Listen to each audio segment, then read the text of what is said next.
Yeah. Hi. Okay, I'm going to call the VRE Operations Board meeting to order. If you could please rise for the Pledge of Allegiance if you are able. I pledge allegiance to the United States of America and to the republic which stands one nation under God, indivisible, with liberty and justice. Will the clerk please call the roll? Ms. Bagley. Here. Ms. Bailey. Here. Ms. Bonner. Here. Ms. Franklin. Here. Ms. Gary. Here. Mr. Gordy. Here. Ms. Hayes. Here. Here. Mr. Karen Tonis. Here virtually. Mr. McLaughlin. Here. Ms. Mensing.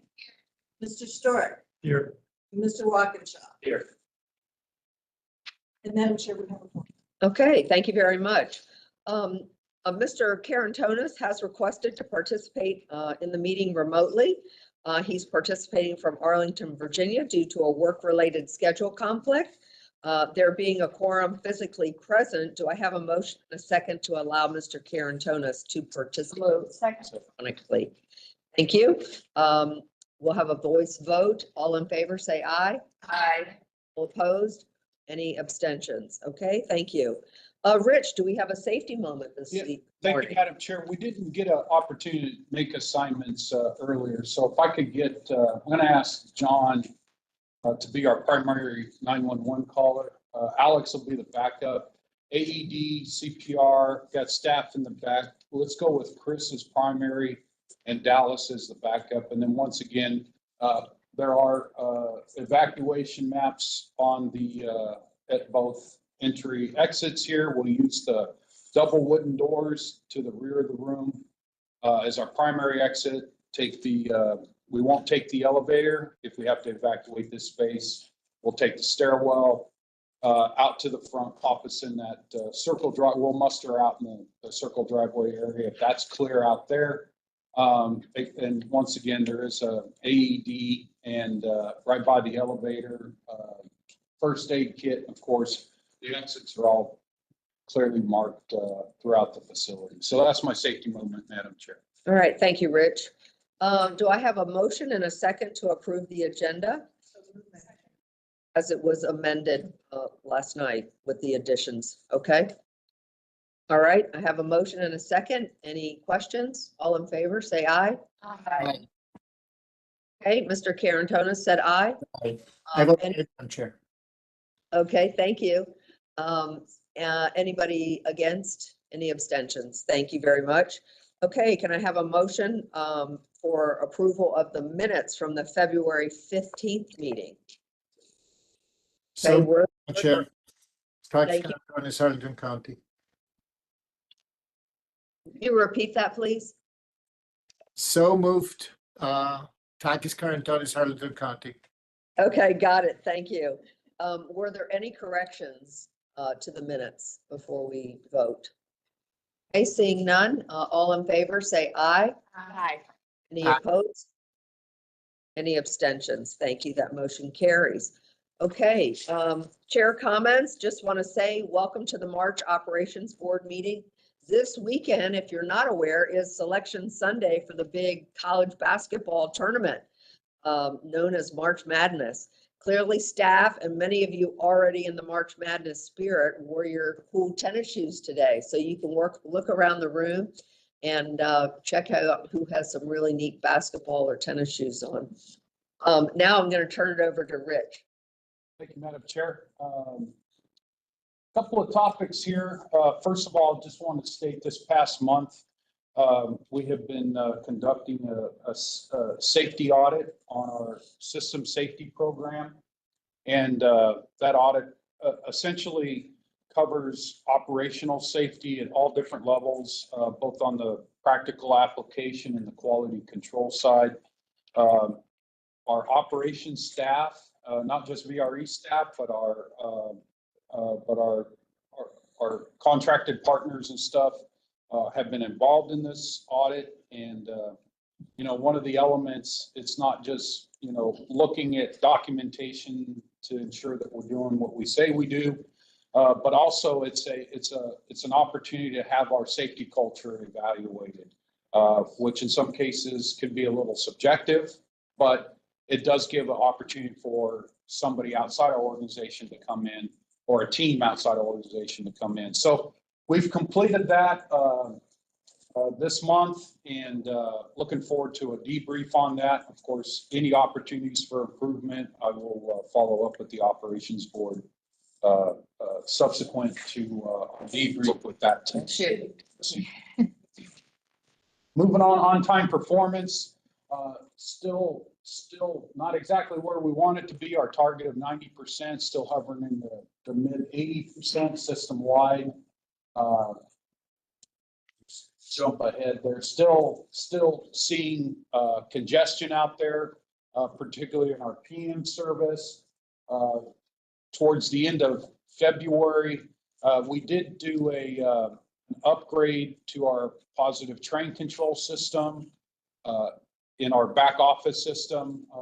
And frankly, we've discovered a few issues or opportunities. And again, this is working with our hosted back office servers. And so that did affect some trains towards the end of February. That has spilled in a little bit to the beginning of March. But generally speaking, congestion still continues to be the obstacle that we're trying to navigate around out there. Ridership for the month of February, actually for the previous 12 months, in a month that we have only 20 service days, it's actually, I think, the highest that we've seen in the last 12 months. And of course, average daily ridership is the highest we've seen in the last 12 months as well. So still, obviously, we've picked up from what we normally experience around the holidays. We picked back up, and we continue to see ridership trend in a positive direction, even through the first couple of weeks of March. I do want to, I'll pause here for a second. I want to give Joe an opportunity, not only to show off his really cool tennis shoes. Matching tie, I will say. You got that part right. But a couple of things happening on both sides of the river, if you will, on the legislative front. So we'll take a moment here and Joe will give you an update on that. Good morning, Madam Chair, members of the board. So as you probably know, the General Assembly is done for now. They're going to be called back sometime in April to finish up their work. The one bill that we were really pushing for, which had to do with our insurance and trying to make it tax exempt so we could save a little bit of money. While everybody thought it was a good idea, they also thought, hey, maybe there's other agencies in the state that have the same issue. So we're going to hold off on passing your bill until next year, and we're going to do a study over the next year to see if there are other agencies involved. We asked multiple times, can't you just pass ours so we can save money? But they said that they would prefer to do the study and figure out if there's anybody else. So not exactly happy about that outcome, but it's better than it, just dying altogether. What we are happy about is Senator Evans' bill, SJ 28, which is the Northern Virginia Transit Study. Most people think this is, all about Metro, and while that's a big part of it, VRE is included in that, as are the bus agencies in the Northern Virginia area. So we're going to take the next couple of years to really study what are the best ways to fund these transit agencies. We have been promised a spot on the technical committee, or whatever they're going to end up calling it. So there will be VRE representation on that. That's pretty much it on the General Assembly side. Up on the Hill, I was just up on the Hill on Wednesday with some members of the Commuter Rail Coalition, which is an association we're part of. We met with Representative Nels, who's the chairman of one of the subcommittees of the TNI committee, and a couple of Senate staffers.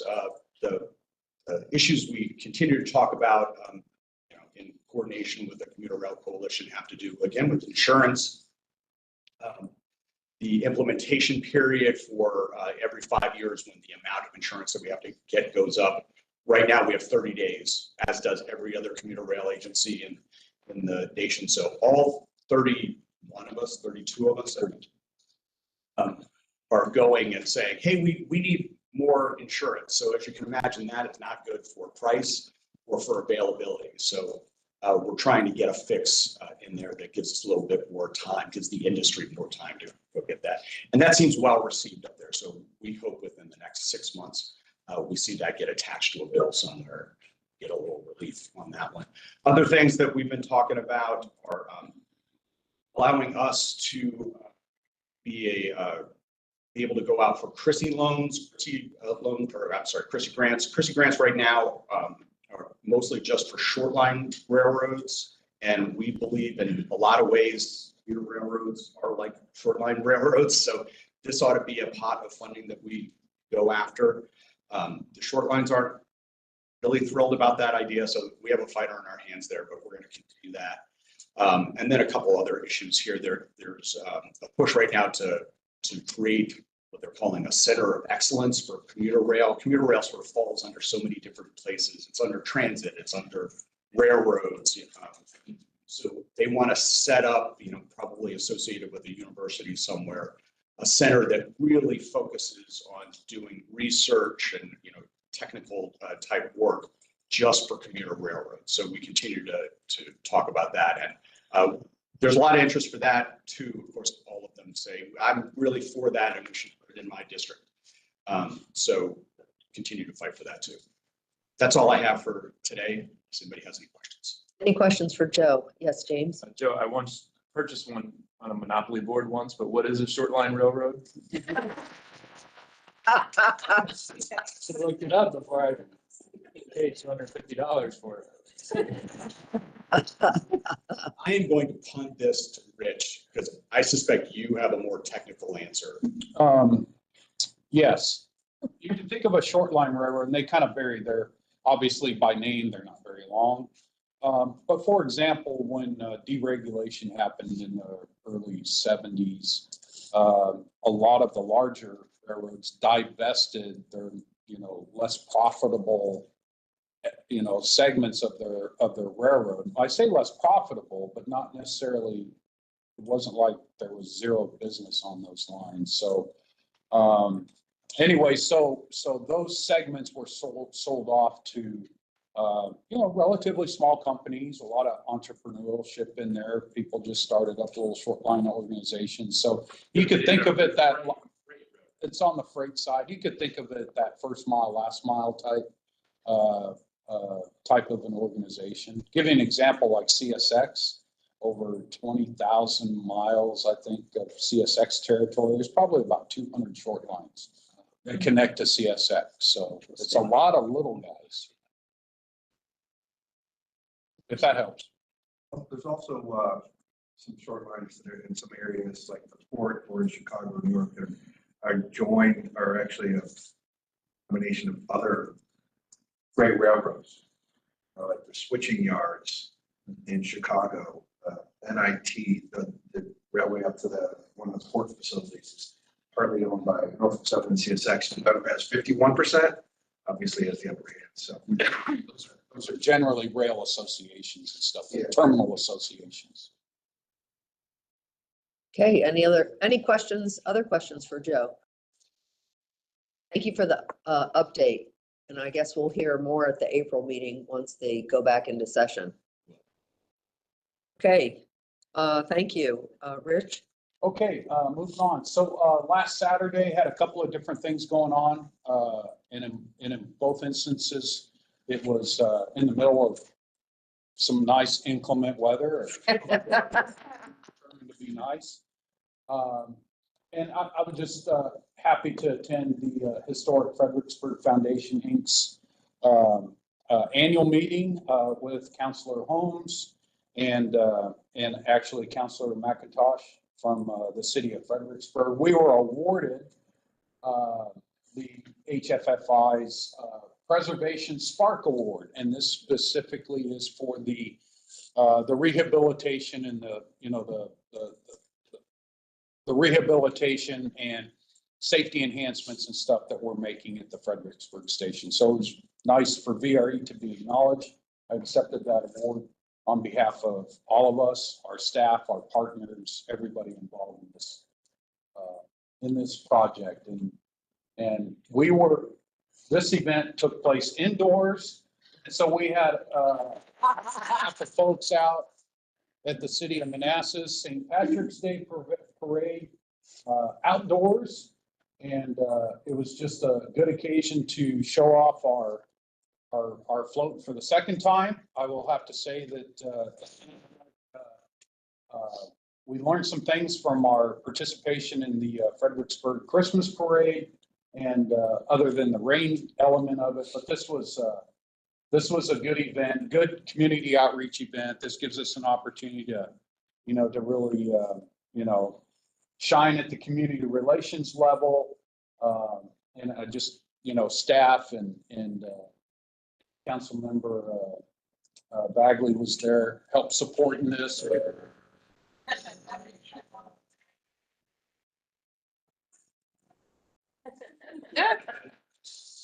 You may recognize that voice and raise your hand, Dallas.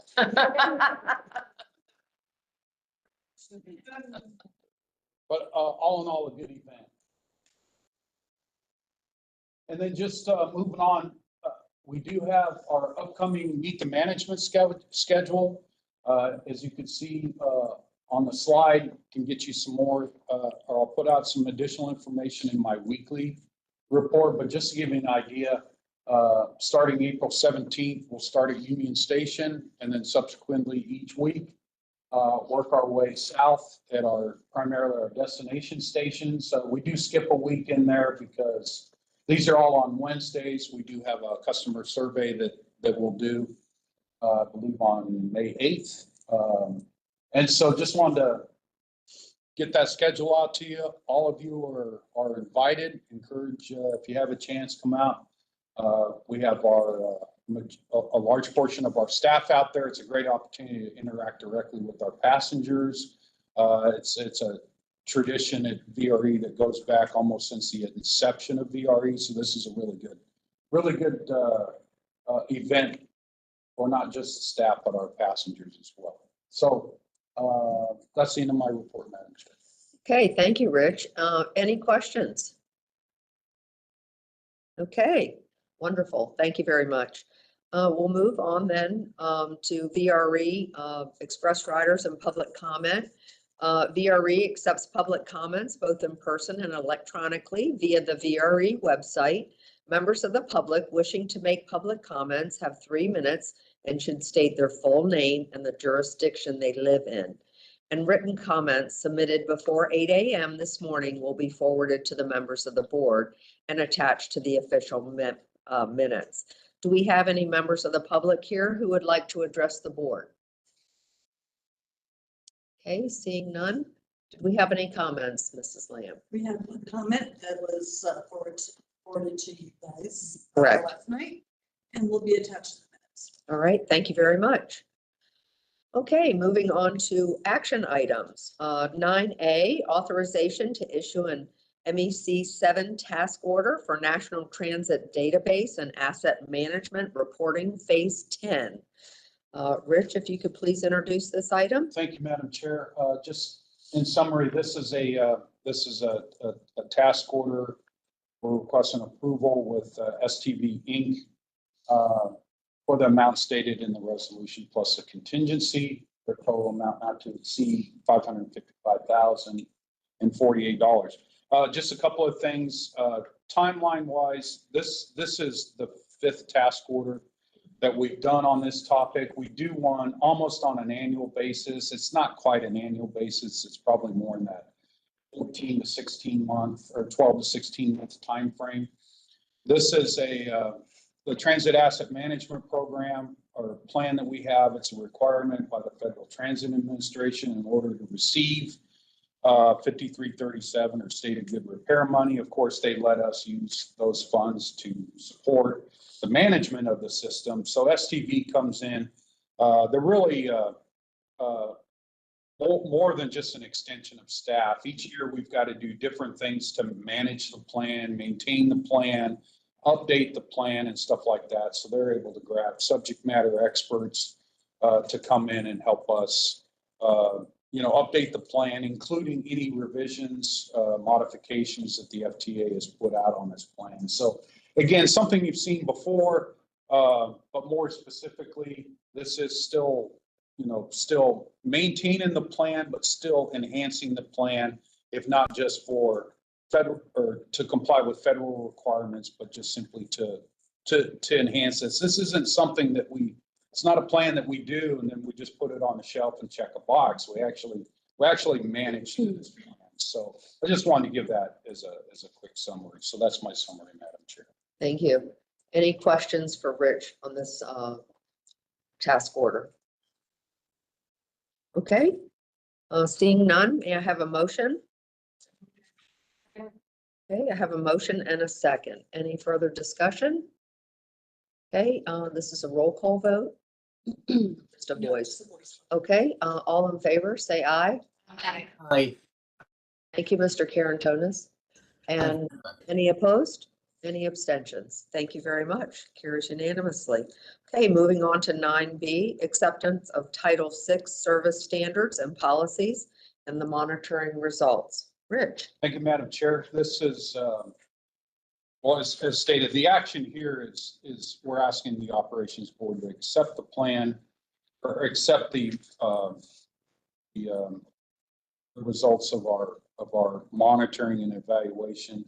And then this will subsequently get, handed over to PRTC. PRTC will submit this as part of our collective Title VI submittal. But just in general, every 3 years, we're required through Title VI to do, monitoring and, just evaluate our service plan, our service standards, essentially just to ensure that we're not, inadvertently or directly doing anything that's, that could be deemed as discriminative or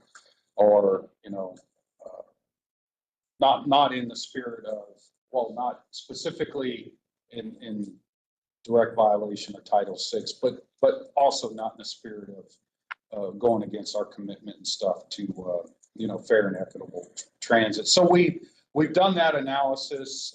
There's a whole analysis that's attached here. At the end of the day, we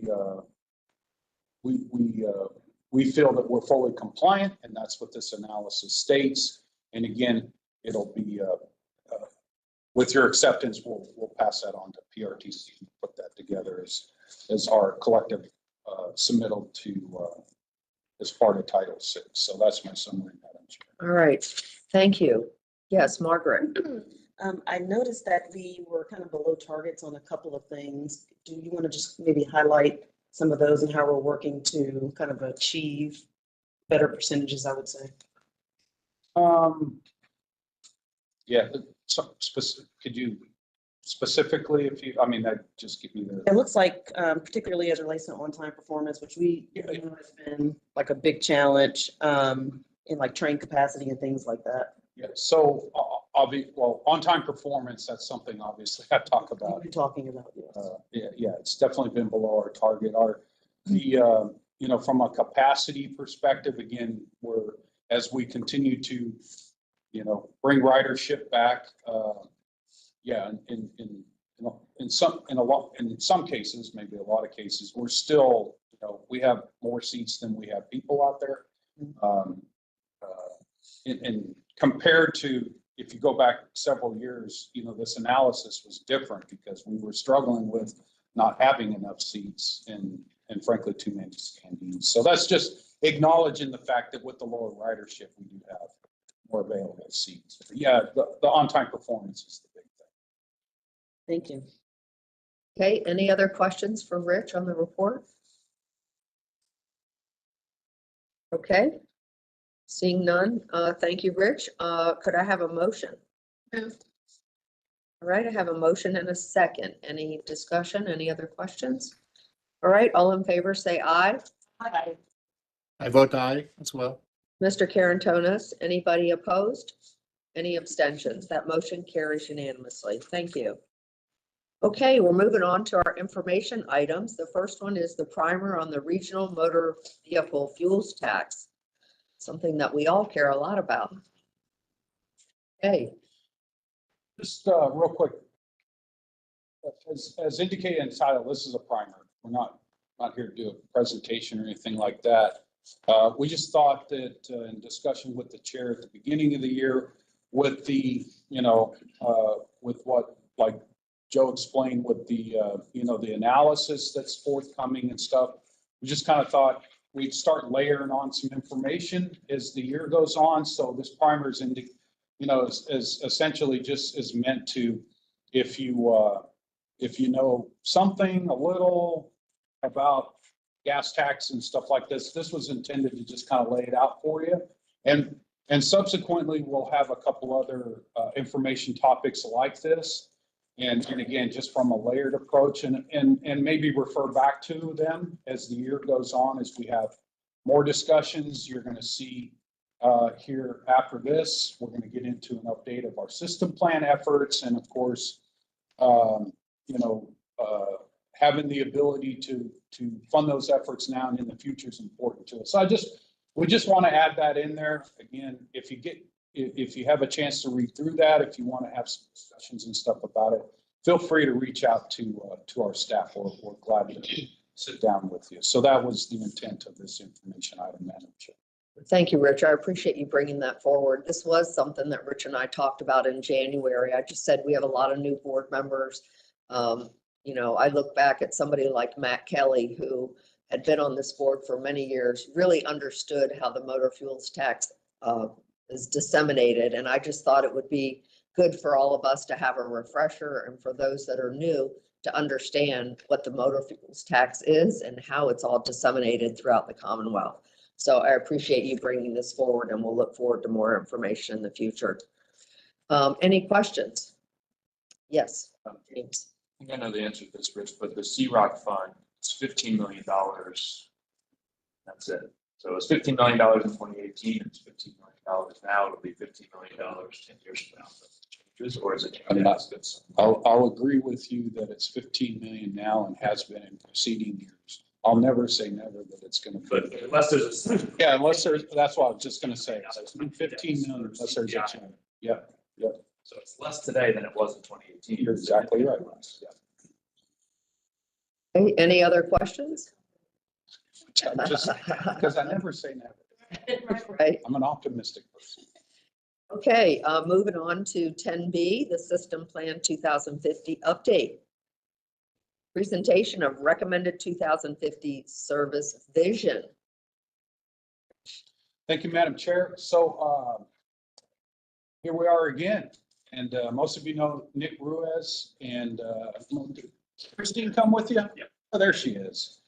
So Christine and her team, and I believe we have some other supporting cast in the audience back there that's been helping us for the last year and a half to update our long-range plan and some other ancillary components of that. So Nick's here today.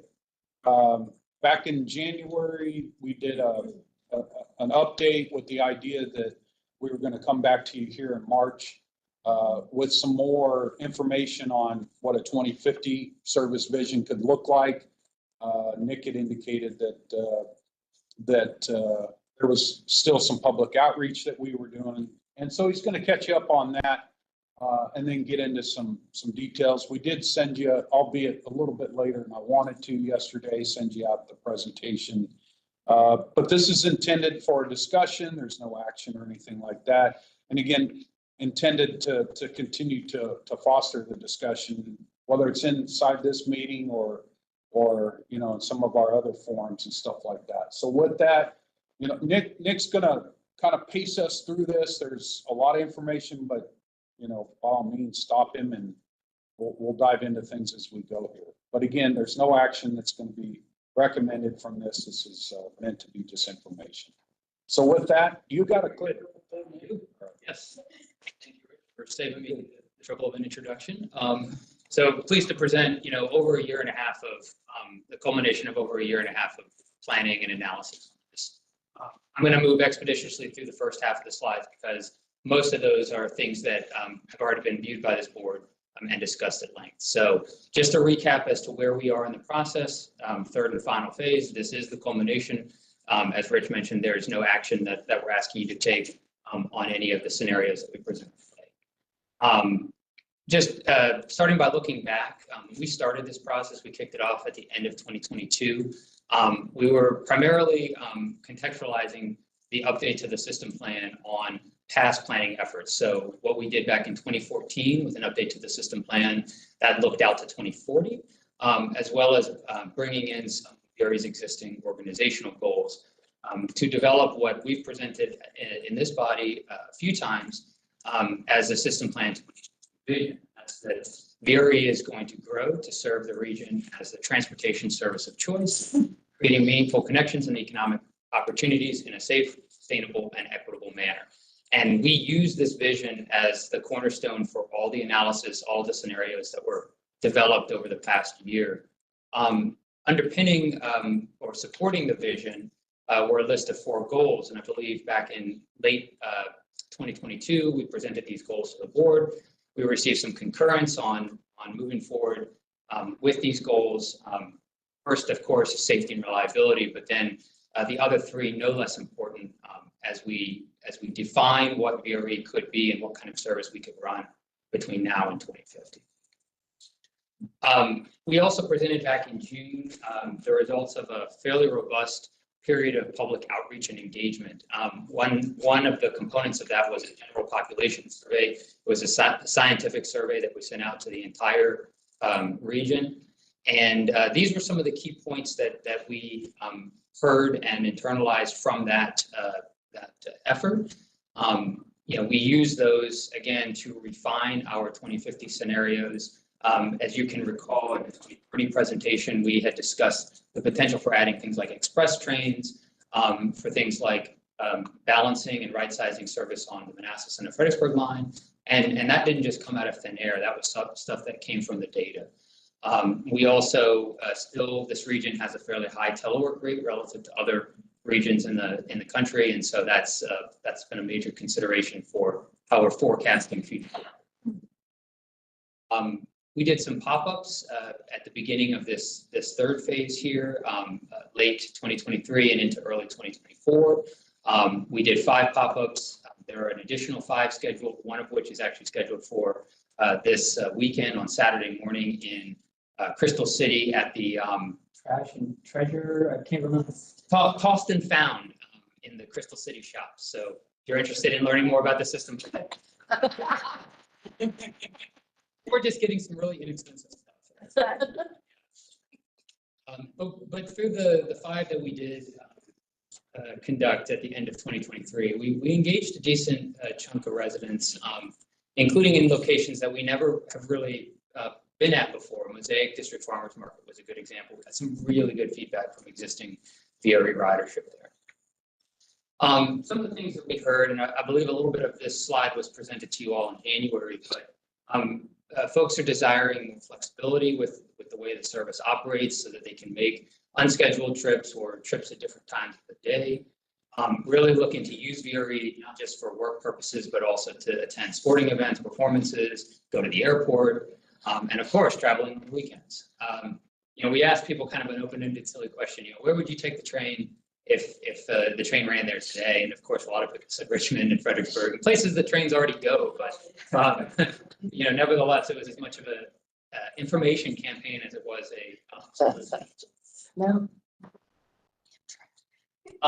We did a fairly robust market analysis in the first 2 phases of the plan, and some of the key points, I think I presented a flavor of this slide back in June, but there's certain things that we as a transit organization can control. We can control the level of service, the quality, the fares, but there's a lot of things that we have to react to in the transportation environment.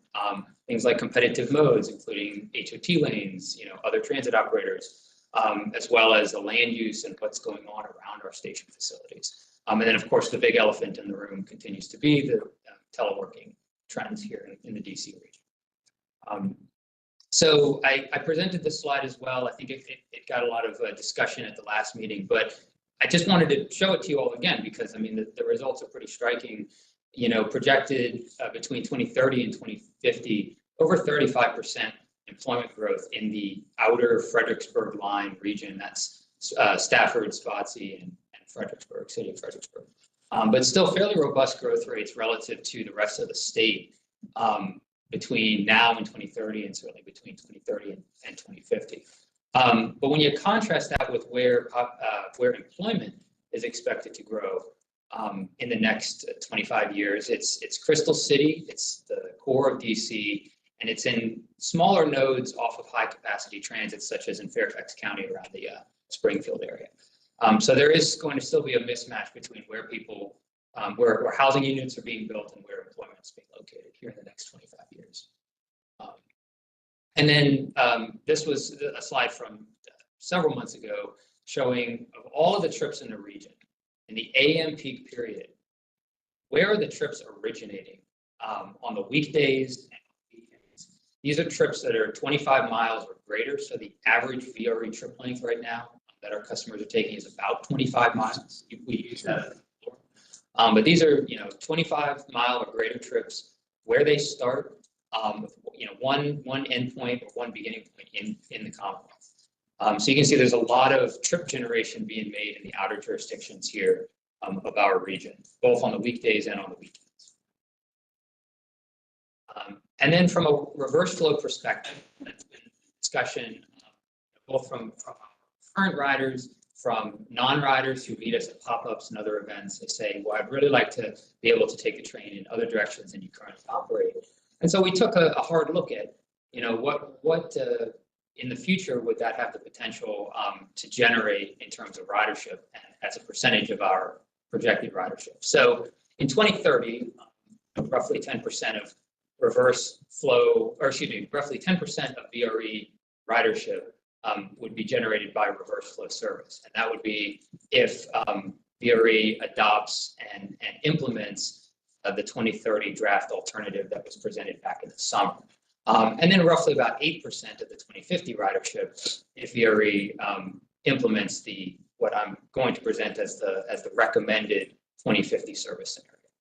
And then you can see that just from a top 10 perspective, here are some of the big kind of reverse flow trip pairs, the largest being Quantico to Central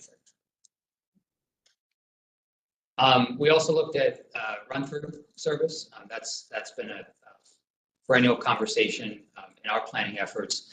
And while we did not look at Maryland, demand from Maryland coming into Virginia, we certainly looked at the demand from the VRE service area going into Maryland. And the results are fairly striking in that there's a relatively small number of trips originating in the VRE catchment areas. That's the area around each station that customers are accessing.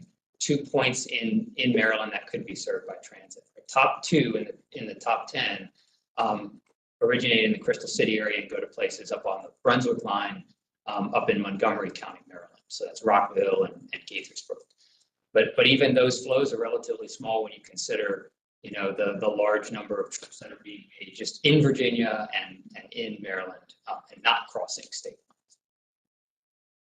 So the plan and the service scenario that I'm going to be presenting later in this presentation does not preclude future run-through service, but we don't explicitly call it out because of the results of the market analysis. So this was the subject of the June presentation in 2023, and I'll just recap very briefly so that, because when I talk about 2050, we're starting from a baseline of 2030, so we're not starting from today. So understanding what that baseline is, that's what we're calling the Transforming Maryland, Virginia Enhanced level of service. That's up to 52 daily trains, 24 daily trains on the Manassas line and 28 daily trains on the Fredericksburg line.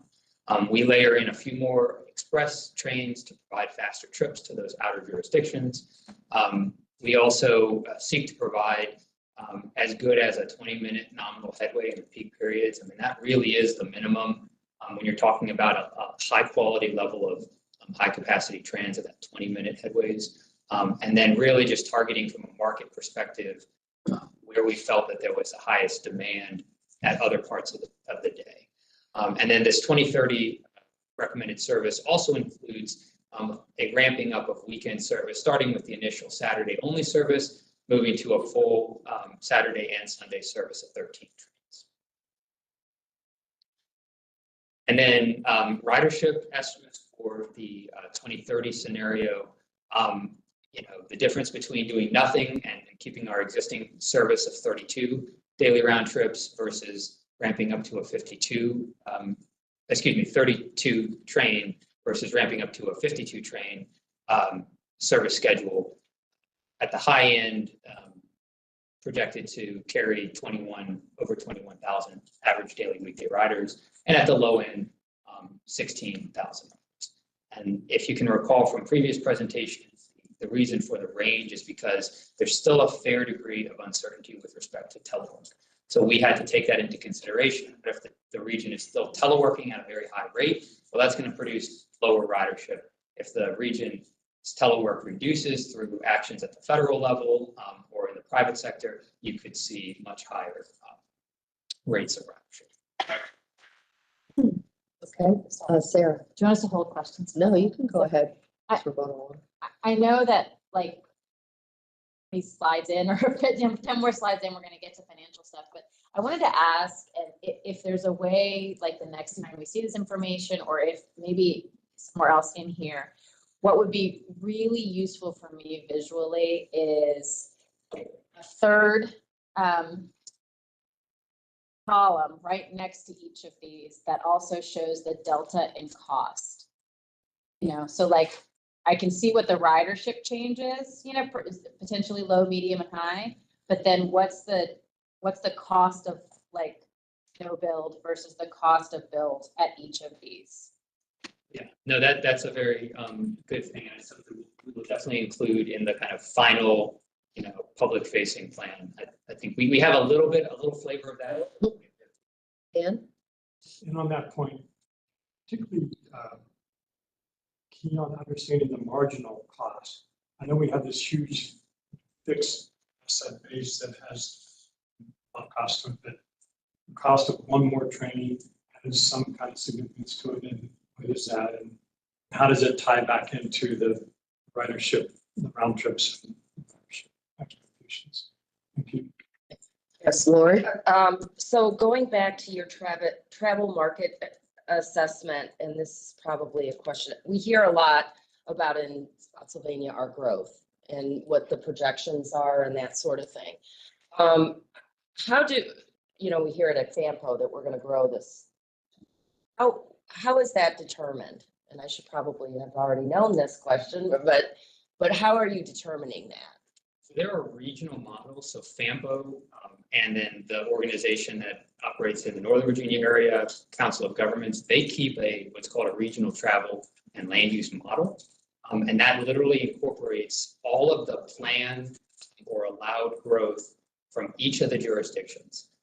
And the specifics of that are way above from a technical level myself, but there are ways that you can use that model and you can input certain and make changes to both the roadway network and the transit network, and that will give you an estimate of ridership or of travel. But it's all based on what the jurisdictions have programmed their existing and their future plans. So like in their comprehensive plan. Okay, so but it all hinges on whether or not these things are approved and that sort of thing. Correct. Okay, so we're assuming that there's going to be this big growth, but there is some controls within that that we could institute on different boards. But also, we're really still in this, we don't know what's going to happen with telework and that sort of thing. Is there any way that we can get a better idea of that going forward? I mean, I would love to say that there is, but there is still going to be that level of uncertainty. And that's why for the 2030, we present as a range as far as the ridership. But then at 2050, we don't, because We figure at that point, things have kind of shaken themselves out. But yeah, we have to present everything in this plan as arranged because we just don't. Okay, thank you. Yes, Andrea. Thank you, Madam Chair. Nick, thank you for, and I appreciate the question that you asked.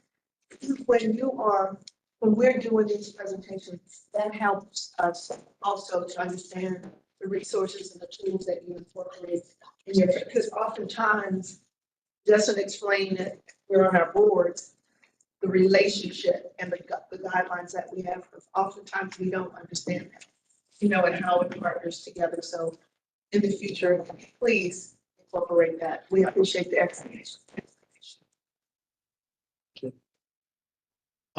Moving on, and these are two slides you've also seen, but we did a projection of Saturday and Sunday ridership for the 2030 alternative. And you can see those results. We broke it down by the initial 6 round trips, which is what was included in the original Transforming Around Virginia plan, and then the expansion up to 13 for both Saturday and for Sunday. Now, moving on to the 2050 scenarios, we had a fairly robust internal meeting and discussion process through what we called our operations planning workgroup meeting.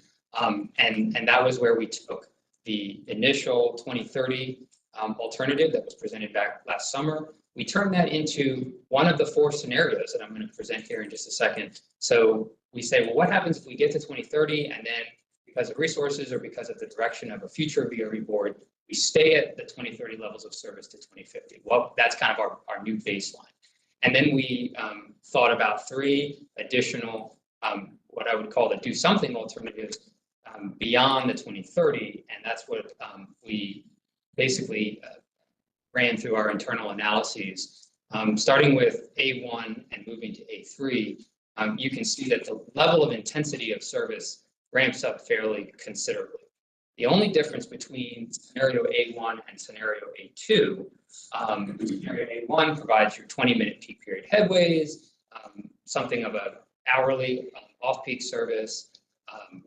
Scenario A2 basically does the same thing, but we said, well, what happens if VRE expanded beyond its existing termini at Broad Run and Spotsylvania? Then scenario A3 said, well, let's keep our geographic scope the same, but let's really,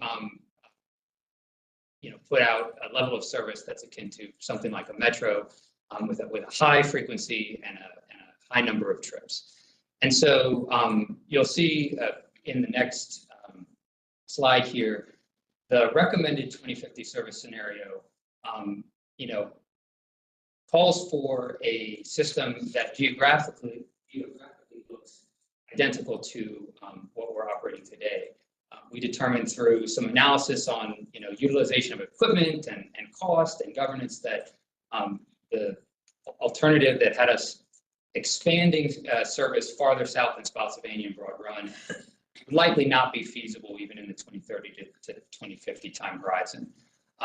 We did really see there to be potential growth in the connecting transit market to our existing network. And so much as we presented a concept for feeder bus service in 2030, connecting some of those faster growing outer jurisdictions, we've included that as a concept here, connecting, down the 95 corridor and down the 29 and 28 corridors to some of those population centers. And so what this does is it provides us a stair-stepped scenario that I think works very well incrementally. It allows us to grow as resources become available and as the market demands it. So starting with our current service at 32 weekday trains, we ramp up to meet kind of the original TRV baseline level of service. That's the 52 daily trains. We layer in some express service. We start to add weekend service on both lines.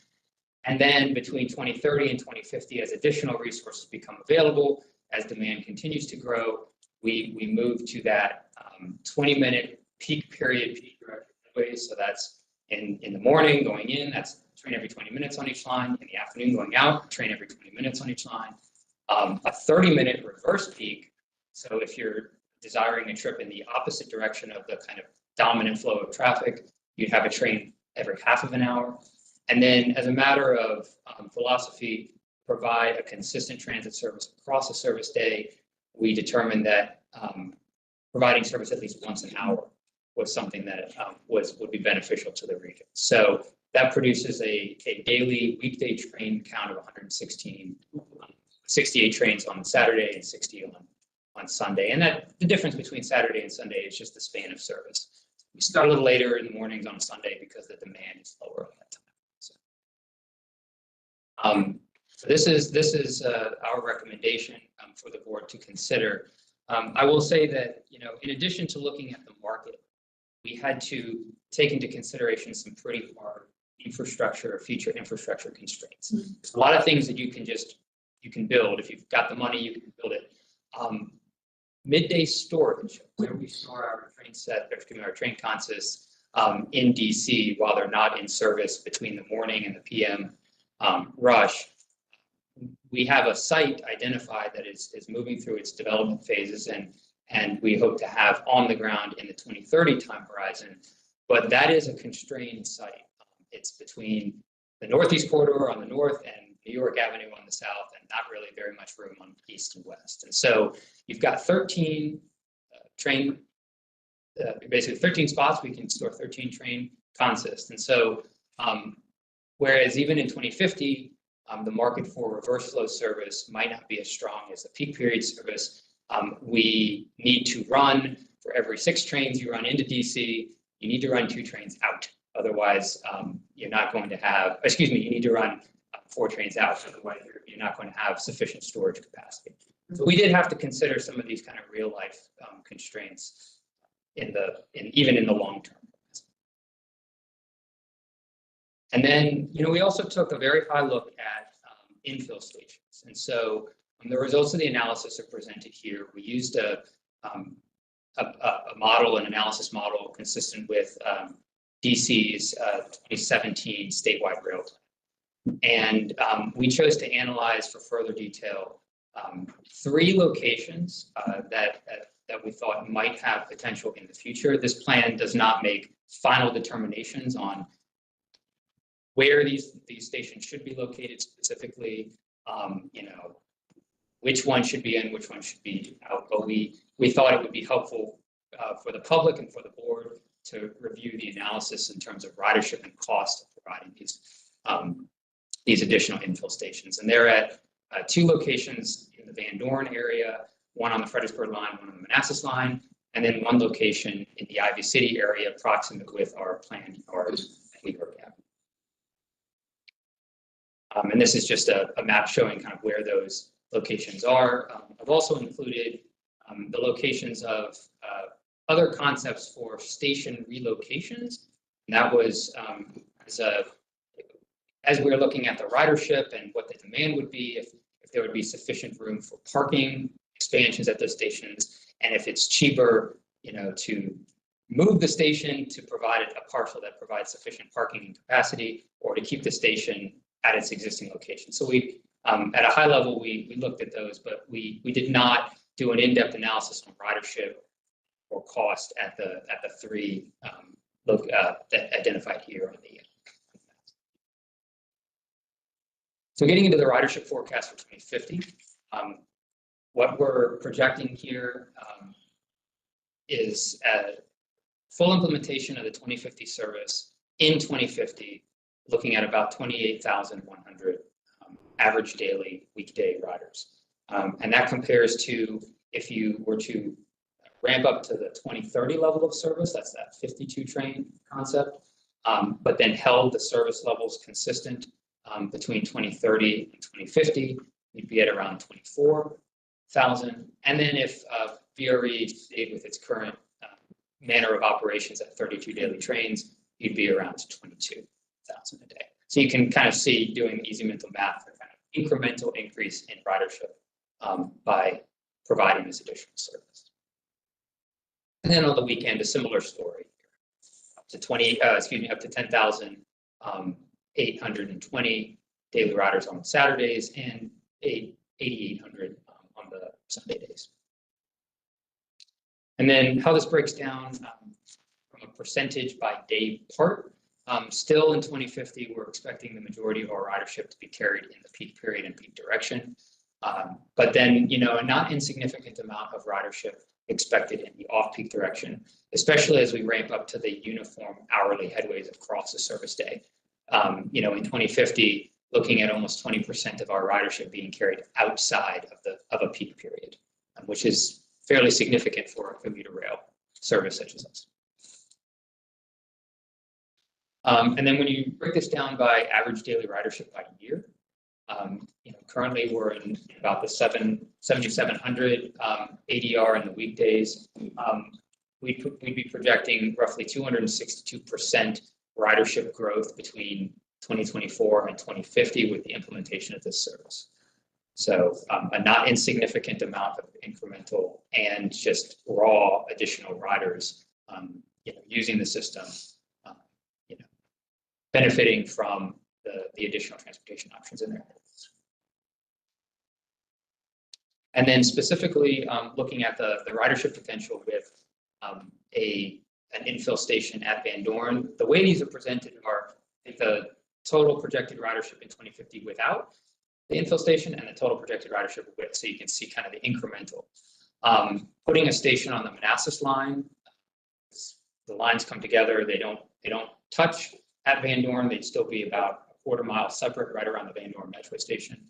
But putting a station on the Manassas line, we project about 15% additional ridership system-wide. And then on the Fredericksburg line, about 8.4%. Similar story with Ivy City, about a 5% increase in system-wide ridership over the build condition in 2050. And then just if you're trying to understand how that compares with our station boarding counts today, on the Fredericksburg line, that would put a Fredericksburg line Van Dorn station somewhere between the boardings we see today at Lorton and Woodbridge. And then on the Manassas line, slightly higher than what we see today at Burke Center and slightly lower than the boardings we see at Crystal City for the Manassas trains. And so a major component of this final phase of the system plan was looking at the infrastructure required to run this service. It's not just the trains, it's also the tracks, it's the stations, it's the parking facilities. And then trying to figure out the most logical way to phase in that service to respond to the market and just physical limitations that you can't buy 300 trains all in 1 year, and you can't build $500 million worth of infrastructure. So this chart basically breaks down from an operations perspective, the growth in daily trains on each line in each of the decades between now and 2050, what that looks like from a consist level, locomotives and cars, as well as potential increases to station and yard facilities. And just another way of displaying the same information. In 2030, we propose to provide service that is not equal on each line, owing to the fact that we saw a higher demand on the Fredericksburg line and on the Manassas line, while still trying to preserve those peak period, peak direction, nominal 20-minute headways on both lines. But then in the future in 2050, we propose that the line service levels be balanced. And so right around 2040, when you phase in service, you would get back to a balanced level of service as we have today. So starting with the 16 daily trains on each line, going to in 2040, 42 daily trains, and then up to 58.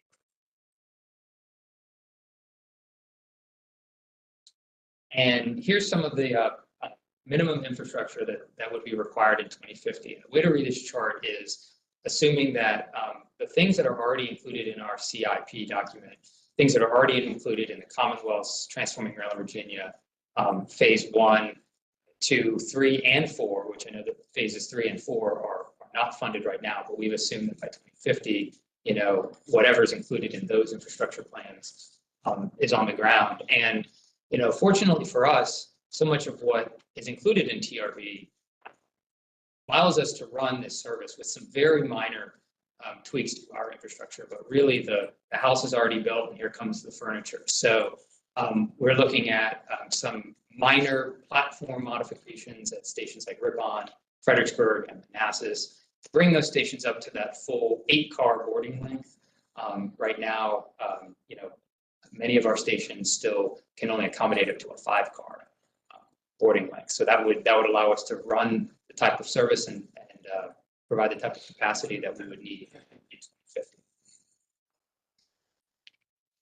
And then this is just a enumeration of the specific infrastructure improvements that would be needed beyond 2030. A note about the parking. So what we're doing here is we're taking the existing mode of access percentages. We have a very high percentage today of people who drive themselves to VRE stations and park. And so because we don't know what the future is going to be like, we have to assume a very conservative estimate that people are going to be doing that also in 2050. So we need to plan for the most conservative, highest cost, highest number of parking.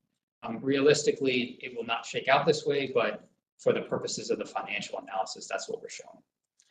And then we also will need some additional track infrastructure beyond what Transforming Rail in Virginia provides. And that's just to allow us to avoid having to put second platforms on some of our stations. It's a lot cheaper to put in a crossover. That's a segment of track that goes from one track to the other. It's a lot cheaper to do that than to build a second platform at a station with a pedestrian bridge and 2 sets of elevators and all that. Yeah. Sure, okay. Yes. I just want to point out, in case people are wondering what the heck phase 3 and phases 1, 2, 3, 4 are in Transform Rail Virginia. Through phase 4 would get us a dedicated 3rd track all the way to Spotsylvania. So that would mean, you would have. Of course, you want to recycle some trains, so it's great if you have dedicated 4 tracks, 2 to fast, 2 to freight. But it's not just some random things. It's dedicated 3rd track, so a lot more capacity and a lot less Mother May I with CSX. And there'll be 4 tracks from Alexandria up to Union Station. So it does give you flexibility. So just one that. So moving on to Rich's favorite slide in the presentation. This is our world. This is my favorite. This is our world in 2050, really serving as the spine of an immense network of regional transit providers. All but a few stations will have existed or will have future transit connections to both local and national destinations with co-location with Amtrak.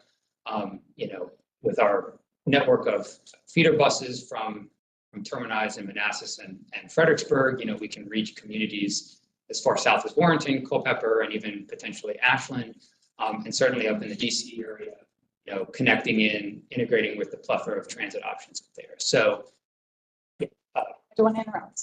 Oh, no, that was the. I just wanted to make one comment, and I don't know where we're at with this. There's a lot happening, in the county and FAMCO and all that, but we had discussed at one point in Chair Bonke, you may remember this, a transit center in the downtown area in Stafford potentially connecting, and that would connect to Brook. So if that's something that comes to fruition, we can pop another one on there.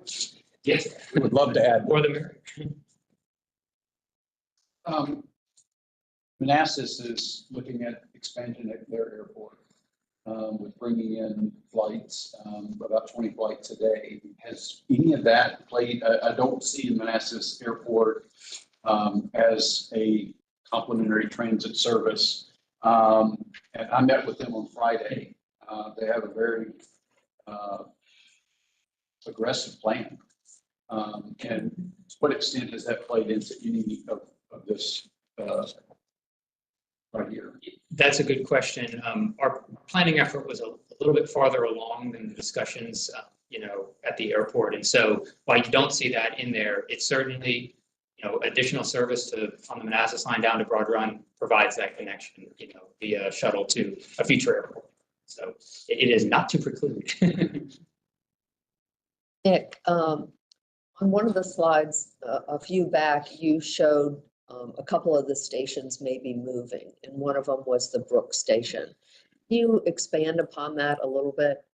Yeah, and. Can I start there? Yes. Sure. This is an analysis, I know, I right? know. It's just Yeah, an it's a analysis. discussion. And it's sort of putting this, if we were able to move stations around with ease, if you will, put them Sure. more closely to that. So I just wanted to say that in public, because I know this topic can really. It can sort of- take on its own take on legs. its own discussion. Exactly. Property for a fire station. So I just wanted to jump in there. I'll go ahead and answer the question. Yeah, no, and, planners, we like to ask the what if questions, because sometimes the what if questions lead to an analysis that produces results that can be actionable. And so the specific impetus for that, taking a look at that was if the station could be in a more advantageous location to provide connecting transit service, as a previous comment, along the Courthouse Road corridor versus the current location where there's a substandard bridge crossing underneath the railroad that might be infeasible for buses or other transit buses to serve that location in an easy way. So it was just hey, if the station was moved a little bit farther up, better access to Courthouse Road, what does that do from a ridership perspective? But we elected not to look at the ridership for that and instead focus our efforts on the three infill stations. Okay, Question. sure. Did that have anything to do with the potential cost of fixing the bridge issue? Because I know that's, as we expand, and add additional lines, it's a very old bridge there. There's a lot going on. I'm just curious if that has. No, we did not look at the specific cost of that bridge. Okay. Just knowing generally what railroad bridges cost, it will be an expensive or would be an expensive fix if it was fixed. So as planners, we're thinking kind of a couple steps ahead. Well, if that was an issue that the county or the Commonwealth or someone else wanted to address, is there another option that actually saves the region money in the long run? It's okay. Great. Thank you. I hear a lot about that bridge. I bet. Okay, Dan. Discussions of what I mean, you had a Newington. Say, what if any cases, I know very well, I'm just curious about why.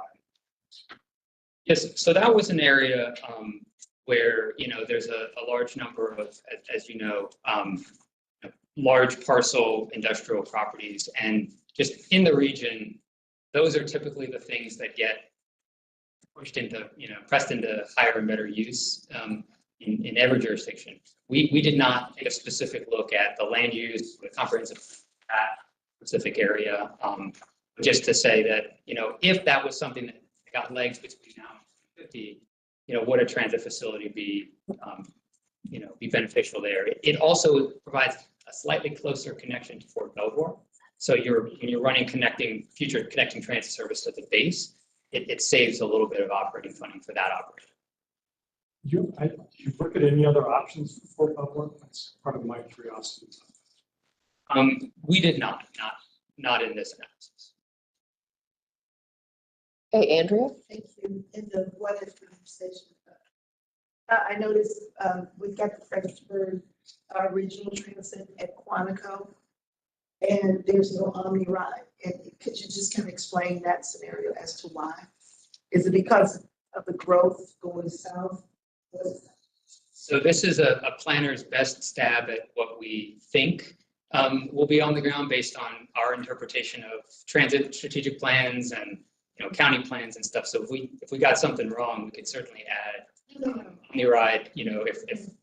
If OmniRide has plans to serve Quantico again, but we didn't see that in any planning document, at least in that case. We have the micro transit service. I'm sorry. Yeah, sure. The micro transit service, so that's just the component. We don't have the dedicated fixed route there. Okay, just need to understand, from a planning perspective. Okay, thank you. All right. And then I spoke a little bit about feeder bus services, but we put a little more effort into the analysis on these. And so this is a very illustrative map. This is not our choice recommendation, but we had to do some costing out of what this service, might look like from an operations perspective. And so you're serving the growing population centers, and in Fauquier County and in Culpeper County and the town of Culpeper, as well as in Caroline County and Hanover County down on the 95 corridor. And so really the concept hinges around connecting bus service to express VRE trains and Amtrak trains, because we recognize that these would be super commutes or super long trips if they're desiring destinations within the region's core. So any way we can both speed up the bus portion, the transfer portion, and the train portion. And so we didn't think it was necessary to connect every bus with every train with every bus, but where we could connect to the planned express trains, which make limited stops between, basically once you get out of Stafford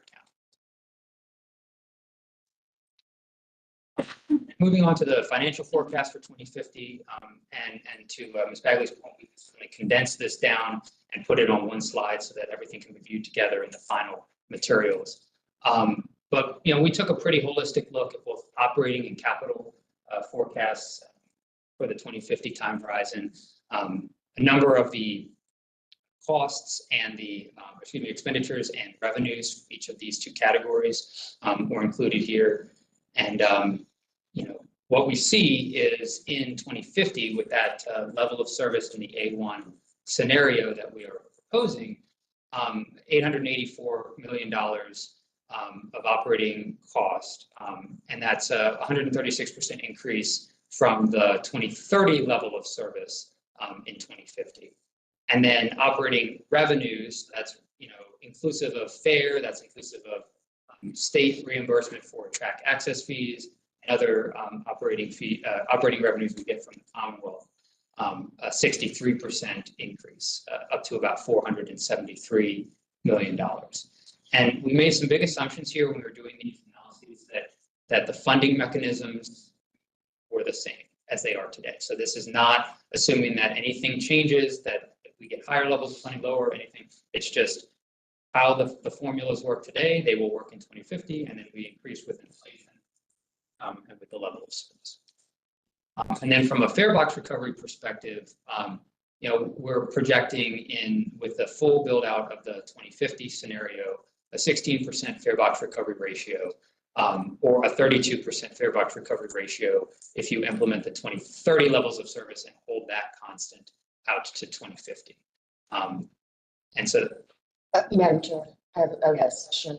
Going back to your financial, the last, I think it might have been the last one, but so if we look at what electric vehicles are, and now we don't have, our gas tax is going to go down.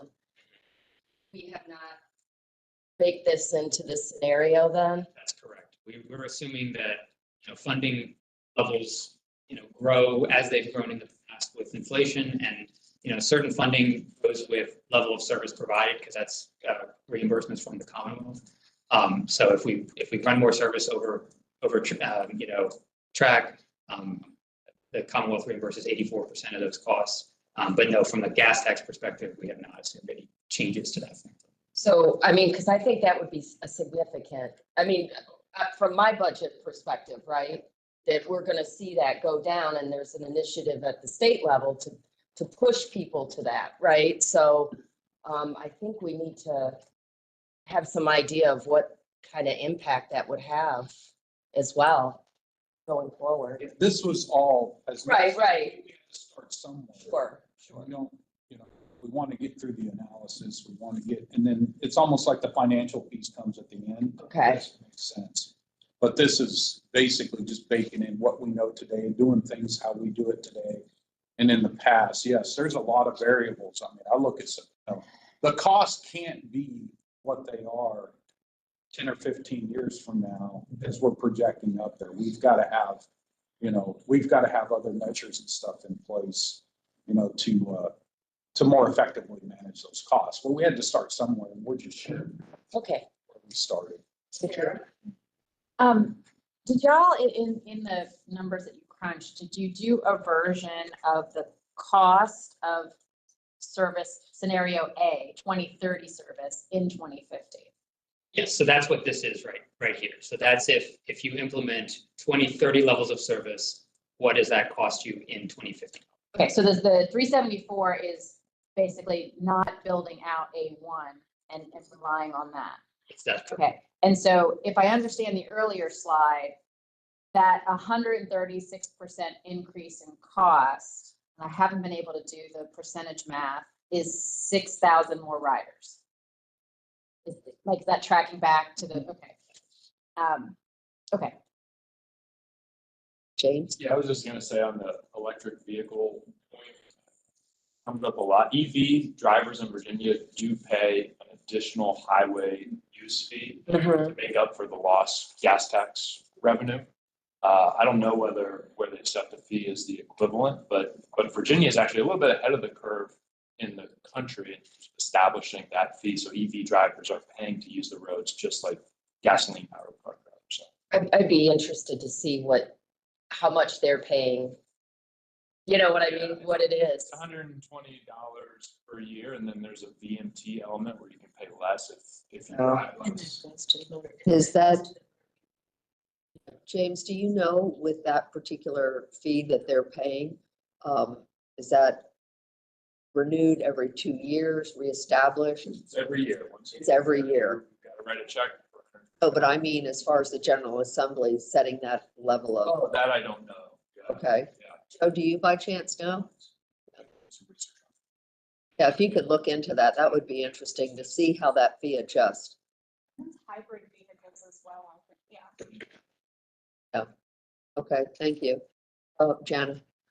I guess like this kind of goes into the EV conversation, but it looks like you've done a really nice job in projecting if everything were the same now and the numbers increase, where we expect the numbers to increase for population growth and the jobs stay the same.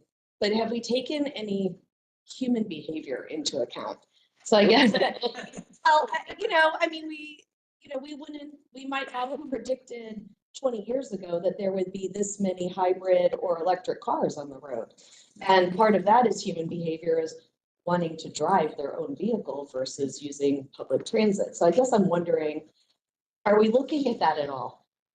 Yeah, and human behavior is erratic at best and chaotic at worst. And so it's probably, it was something that we did not, include in the analysis, just because it's much easier to poke holes in our thoughts for the future than some type of established model that has some scientific backing and some history.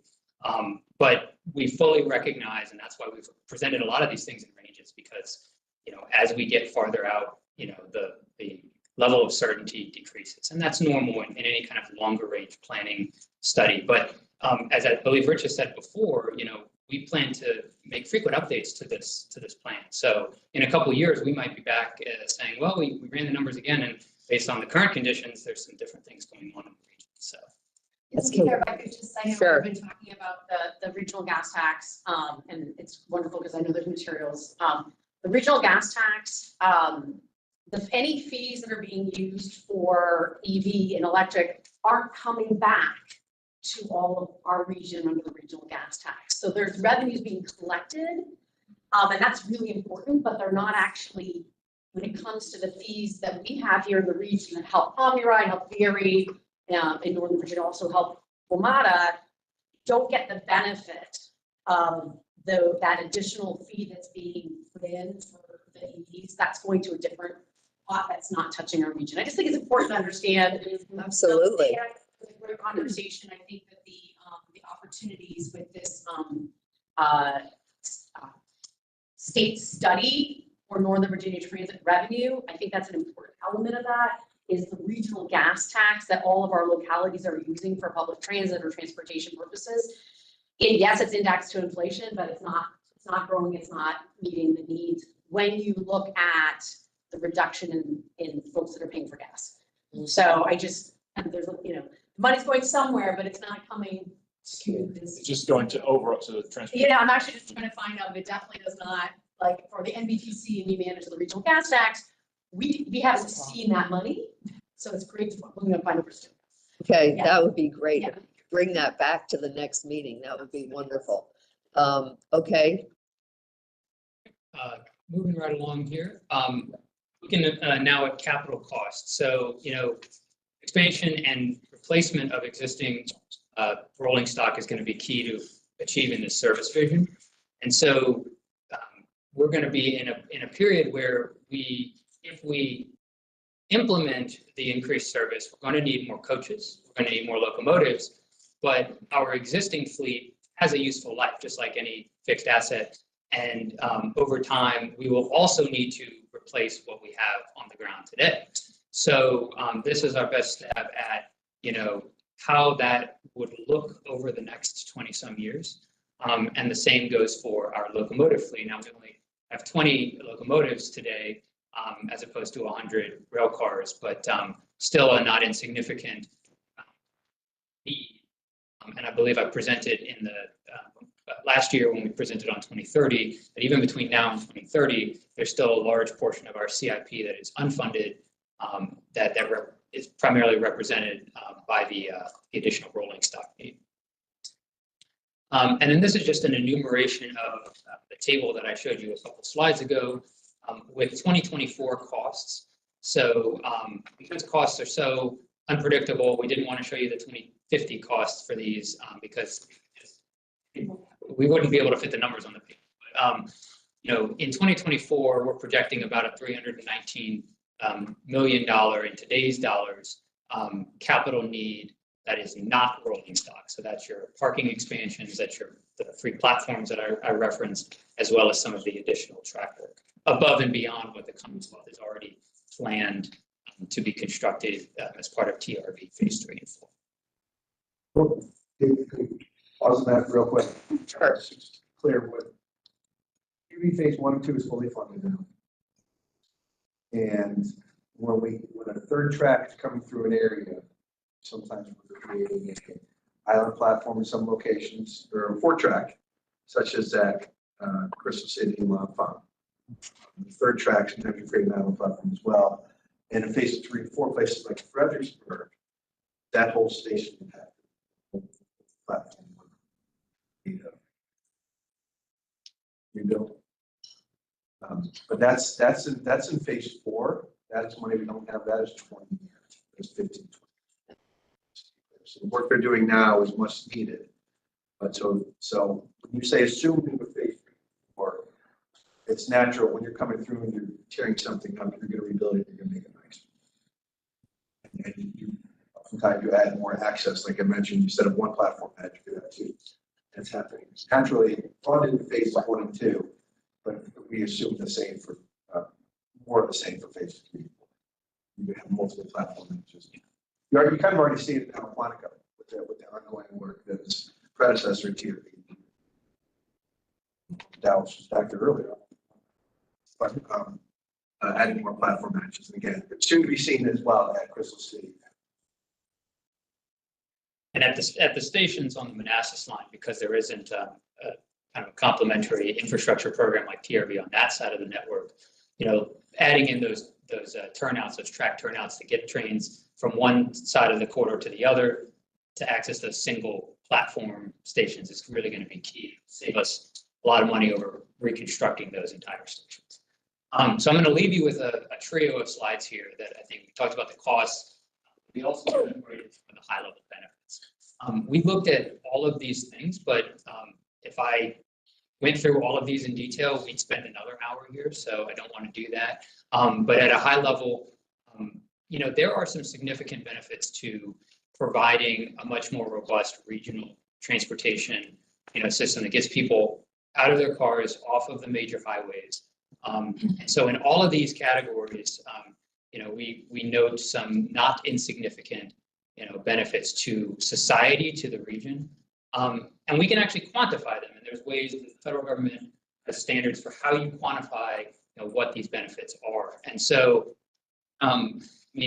annual vehicle miles traveled reduction, if we were to fully implement the system plan 2050 vision, that's alternative A1, 51 million miles of vehicle travel avoided in our region in 2050, 16 million annually of personal cost savings in not having to operate and maintain a motor vehicle, as well as 4,100 estimated 4,100 tons, metric tons of CO2 not put into the air as a result of folks not driving those distances. So, we talk about the costs, we also need to talk about the benefits, and in our final plan materials, we'll enumerate many more of these benefits because I think they would be helpful in furthering VRE's request for support in the next couple of decades, as they're impactful to the region.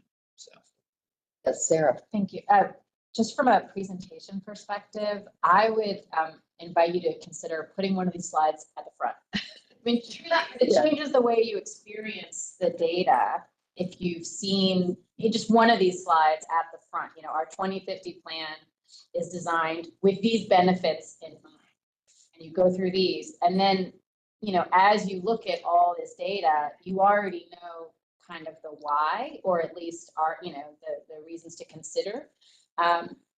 Because it is an expensive plan. I mean, there's serious investments being made here, and these are real benefits, and I was very excited to see them. And I think one of the other ones that in this EV conversation, and I don't know, this is harder to quantify, but EVs are heavier and they cause more wear and tear on the roads. I mean, there's still not a reason not to have them, but that's gotten a little lost in sort of there's still accidents caused by EVs. They still have wear and tear on the roads. Their tires put off a lot more plastic.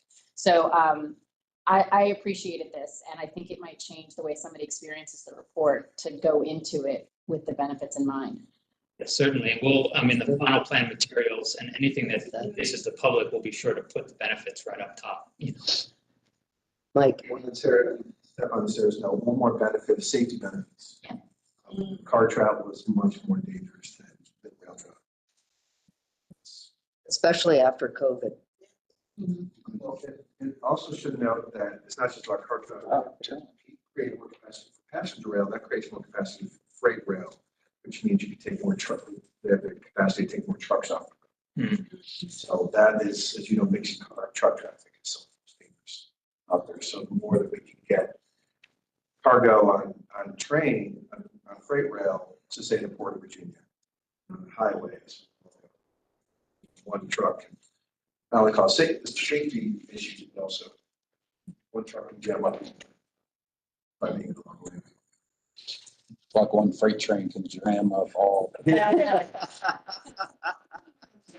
crazy. He was Sorry. that was not. Thank you, Madam Chair. To go with Bagley's comment too about like putting this forward, and then to kind of piggyback on what you just said, I'm wondering how are we getting those messages out to the public at large?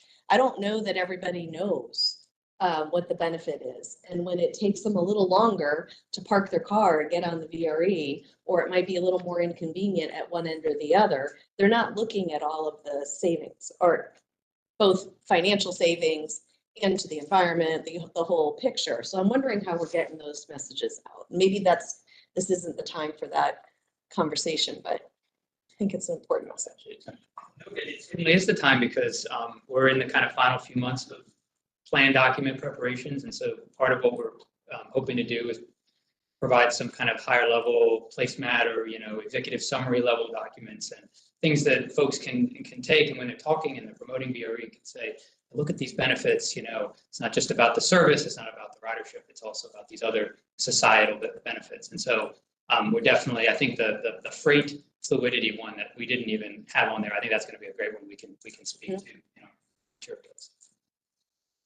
Tom. To kind of play off on that, as you kind of look out, I'm not advocating for this, is there a rebranding potential in all of this that would kind of create a lift? Or is it just maintaining our brand and just expanding it from where we are? Answer is yes. But keeping in context of this discussion, this is about figuring out what we're going to do moving forward, and then all of that wraps itself around. And I lost the bet. So Nick wanted to put this slide up front. I said, no. We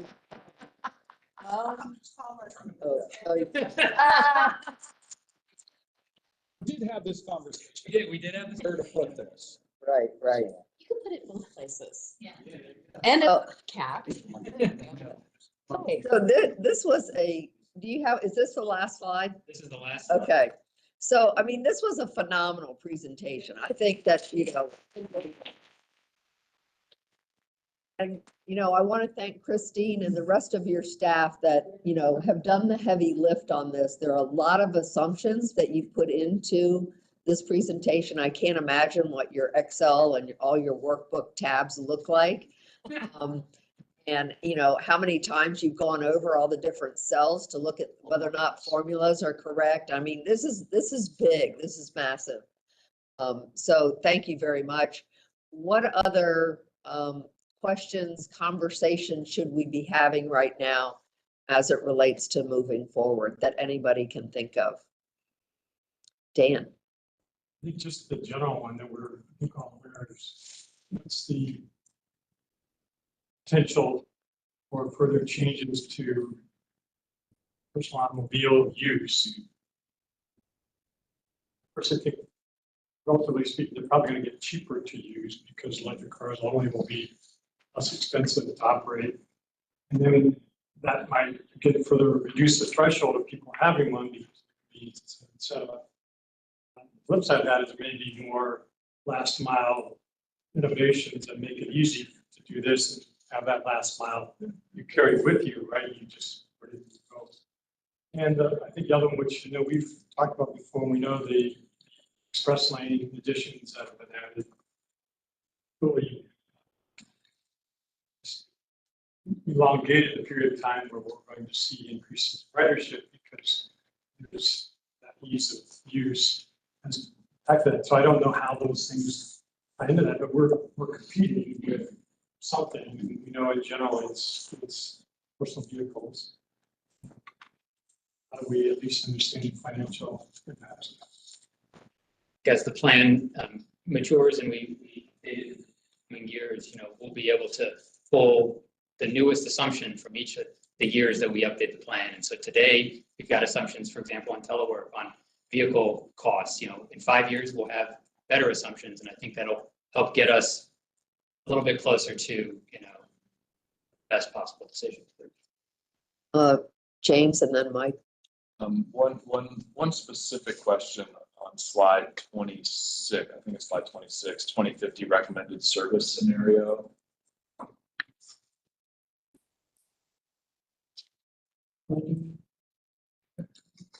There, this one right here. That one. So I'm just curious, looking, and I think this question applies to scenario A or scenario A1. Explain why the increase in Saturday and Sunday, significant increase in Saturday and Sunday trains, does that lead to more riders than adding additional weekday trains, right? So like on scenario A, why is 26 Saturday trains better than 13 Saturday trains and whatever the same number of weekday trains would be, right? Like, what does the modeling show in terms of, and I suspect maybe this will be informed as we introduce the Saturday service and determine how popular it is, but why do you think that those additional Saturday, Sunday trains are potentially more valuable than moving forward faster on increased weekday service? That is an excellent question. And so when we were setting up the different scenarios and saying, what do we want to push forward, into the list of 4, the model that we currently have at our disposal has a very challenging time assessing the ridership impacts or the ridership benefits of less than hourly service. And then just from a rider kind of utility standpoint, providing less than hourly service, you really start to reduce in utility, right? So the concept really started in scenario A1 is, what if we treated our Saturdays and our Sundays as like our weekday off peaks, and we provided, call it clock face, Saturday service, clock face Sunday service. So at the Brook station, the train's going to be there at 307, 407, 507. And then really the differences in the number between Saturday and Sunday is just span of service because people get up a little later on Sunday versus Saturday. But I think that's really where we started. So rather than starting with the ridership and backing into the level of service for the weekends, we really started at, let's just establish a floor. And then, this is the most aspirational, this is the kind of highest level of vision. When implementation comes around, if there's a very soft market in some parts of a Saturday day, you could just delete some of those trains from the concept. So. Okay, great, thank you. And then, and Dan touched on it, I really think we have to get our arms around the hot lane question and the competition that we're in with hot lanes, and we'll certainly between now and 2030, there's going to be increased competition with expansion of hot lanes. And personally, I have no idea what is the cost comparison for someone in Fredericksburg who's choosing between, getting on VRE or taking the hot lane on a Thursday. And then presumably, I think in the hot lane contracts, they have the modeling of costs to, decades into the future.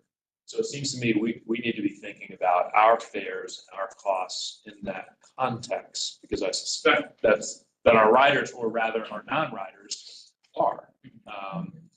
So I don't know that we have really thought a lot about that. It's going to be increasingly important.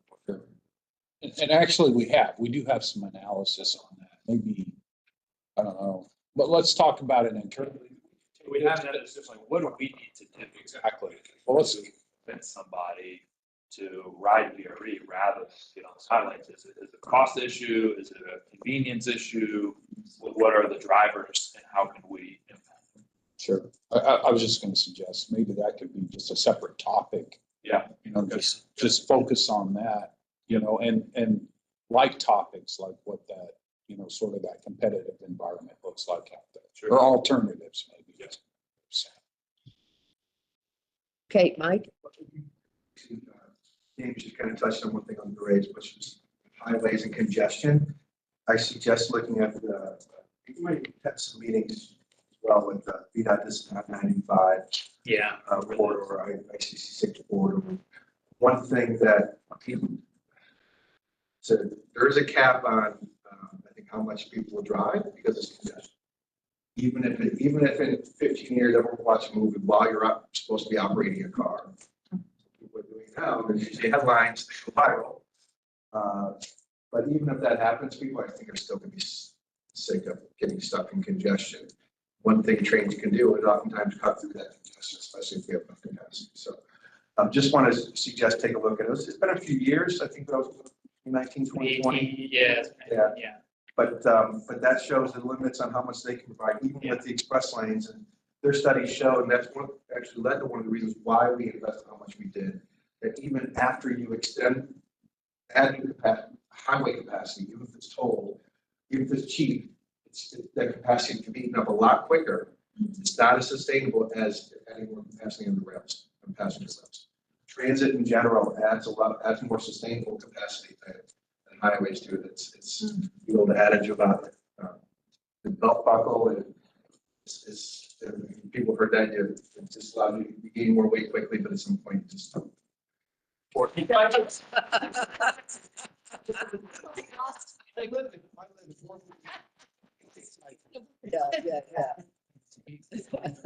Yeah.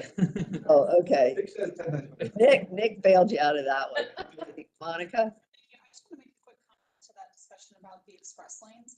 And that I think the advantage that we have there is that we're predictable. Your rate isn't going to just suddenly increase $10 because the traffic is different. And I think that matters a lot to commuters. I know it matters to me and many people that I talk to. So I just think that's a wonderful thing about VRE that to make sure we focus on going into the future.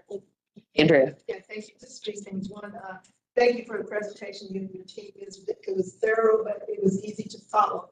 Good. And just bringing us along, as we're making these decisions. And then the second thing is when we talk about just moving forward with the community. I want to go back to what my friend said here about just making sure that they are brought along as well as understanding that piece of it, you know, so that it could be more effective when we make decisions. And then, I just lost my thought. There was a third thing that you said that I liked, and it just left it alone.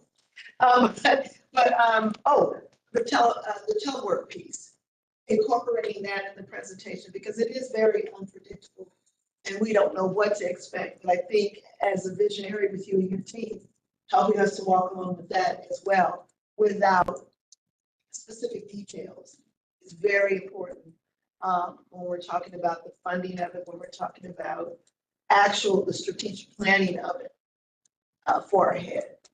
That's very key, but you've incorporated that too, so thank you. So just curious with a show of hands, because our ridership did go up, 300 plus this month. How many of you in this room, since we have a lot of jurisdictions here, know of somebody that was teleworking and now has to go in another day during the week? Raise your hand. Very interesting. Anybody that had to go in and work all week now and is not allowed to telework? A friend just told me that at Quantico that now they have to go in because the VPN was down, and so they've been going in every day. Interesting. Mike? District government, DC government, going back to 4 days a week. Now, some of those might already work in the district, but I'm assuming if you're a contractor working with them, and if contractors like to be where the people that hire them are. Right. So you can find a lot of those in Virginia. So we've been told they're going 4 days a week. That some of us here. For us. Okay, I guess Dan. And to on the telework, I think, are we at a stable point on this? So where is that? I'm asking that more generic. I'm just curious about what we're seeing and hearing, but I don't know that we are, but I think that's one of the things to keep an eye on and see where's that stability point, where you get that balance. The other thing I would like to see here, help me at least a lot, and maybe others, obviously a long history of that goes to VRE, and we have 30 years of data, and we have some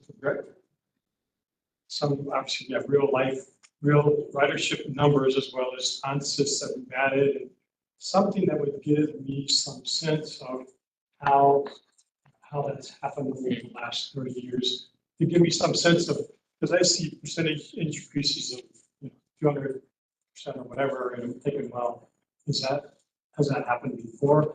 Maybe in the raw numbers are even more valuable, because in the early years, obviously the percentage increases being very high.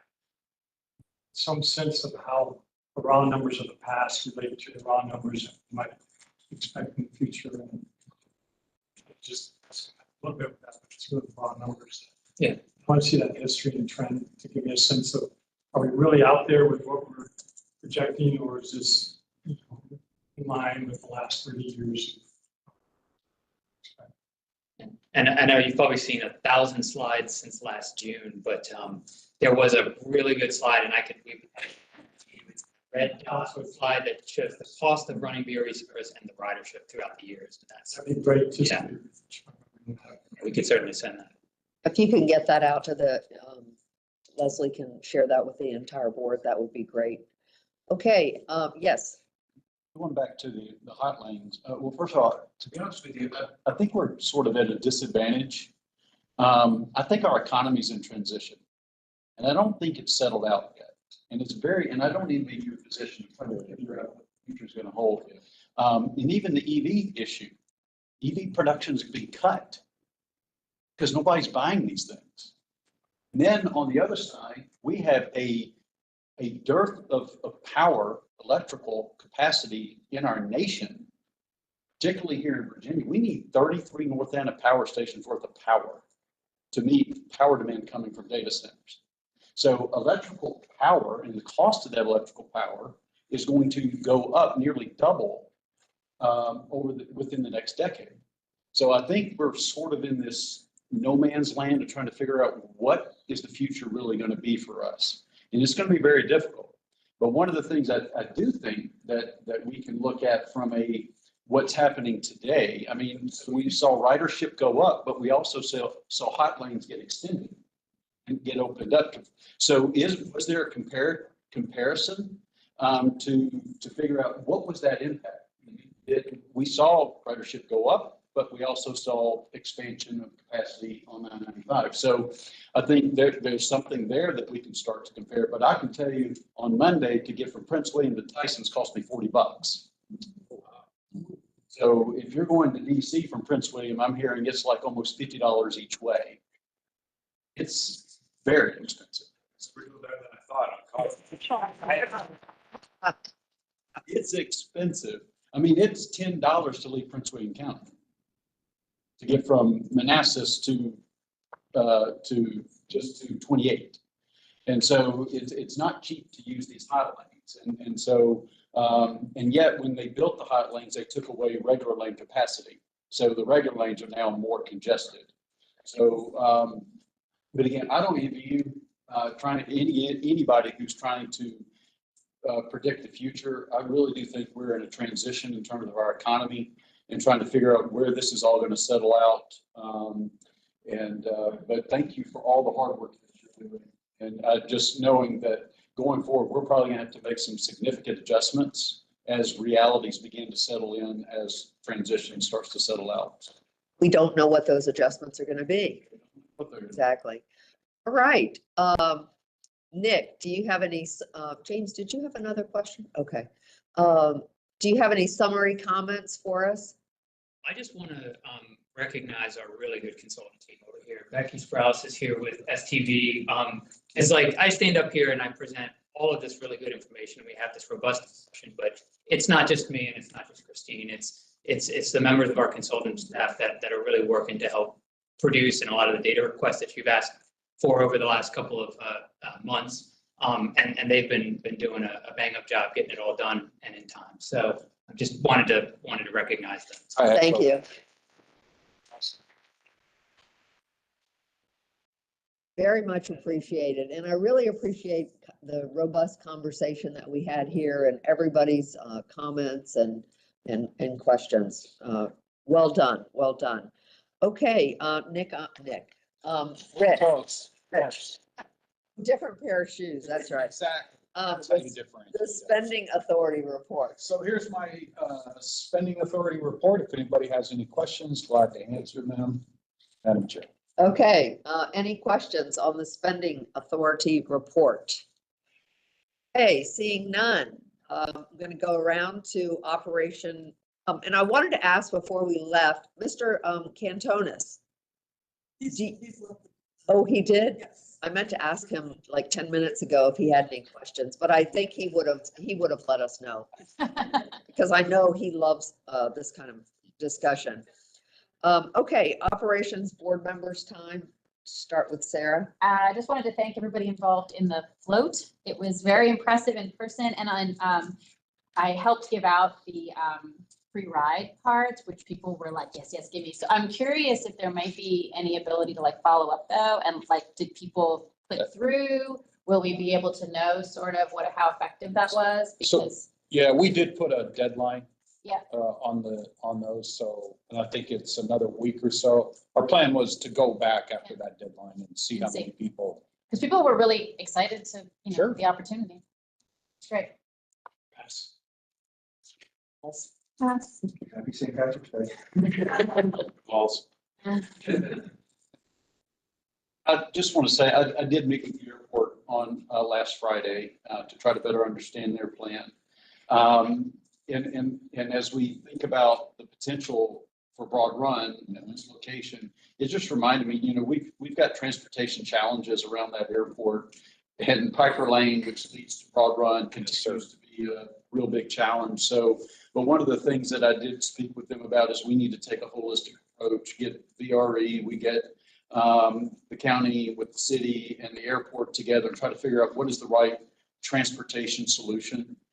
Instead of everybody trying to figure out their own solution, that we take a look at this holistically and figure out how we can better improve access to the airport, to VRE, going forward. So look forward to those conversations. I'm glad to be part of all of that. Thank you. Just want to thank Rich and Kip for coming down to Fredericksburg and accepting the award.